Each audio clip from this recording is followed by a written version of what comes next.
Good day everyone, my name is Carl Sinral from BSCE 2B, together with my group Mavic Allen and Villagador from BSCE 1C and Vladimir Sisahise from BSCE 2B. We will going to discuss the chapter 17 of the module, which is the masculinity. And here are the learning outcomes of this report. At the end of this chapter, the student should be able to explain the importance of understanding that masculinity is a construct and states why the concept of masculinity can be oppressive to men. Here are the table of contents. Men and gender studies. Beginning of masculinity. What makes men a man? Proving masculinity. An aversion to feminine. Masculinity as homophobia. Masculinity as power. Men as the masculine generic and male entitlement.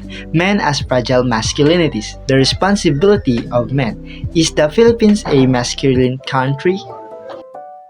Men and gender studies. Few discussions tackle youth and masculinity, but now we're focusing on masculinities and will center around straight or cisgender men. Then one can see the effect of gender inequality and gender socialization on both genders.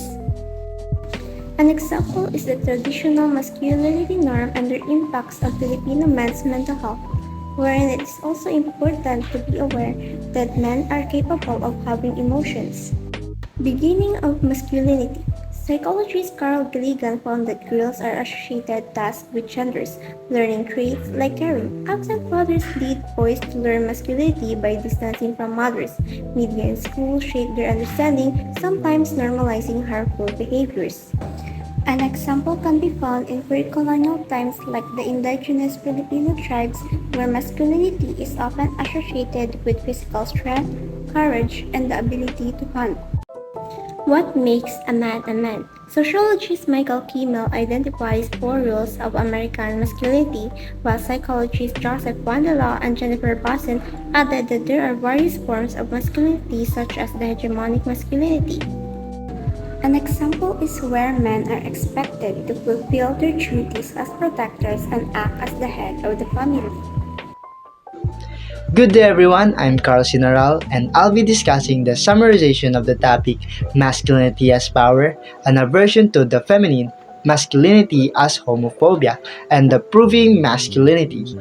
The pressure to prove masculinity drives men to demonstrate their identity mainly to the other men, influenced by the belief that masculinity is easily lost. Lad culture and hookup norms reinforce traditional masculinity, often at the expense of the meaningful relationships. Masculinity, defined in opposition to femininity, leads to the suppression of feminine traits and behaviors, perpetuating an aversion to the feminine. Challenges to masculinity can provoke defensive reactions rooted in a fear of losing power, while silence in the face of oppression perpetuates harmful societal norms. In the Philippines, proving masculinity is often linked to toxic behaviors ingrained in machismo culture, where men are expected to be aggressive and dominant while suppressing emotions. This mentality contributes to gender-based violence against women and LGBT community, driven by societal expectations of what means to be a real man. To address this toxic masculinity in the Philippines, solutions include comprehensive education programs promoting gender equality, positive media representation of masculinity, increases access to support service for victims, policy and reform to protect rights, community engagement to challenge harmful attitudes, and promoting positive male role model. These efforts aims to create a safer and more equitable environment for all genders.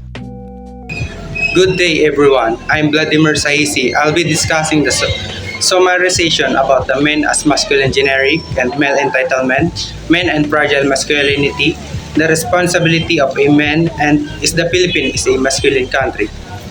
The male privilege and invisibility of men's gender is a conversation about gender equality. It discusses the impact of gender norms and expectation of masculinity on men.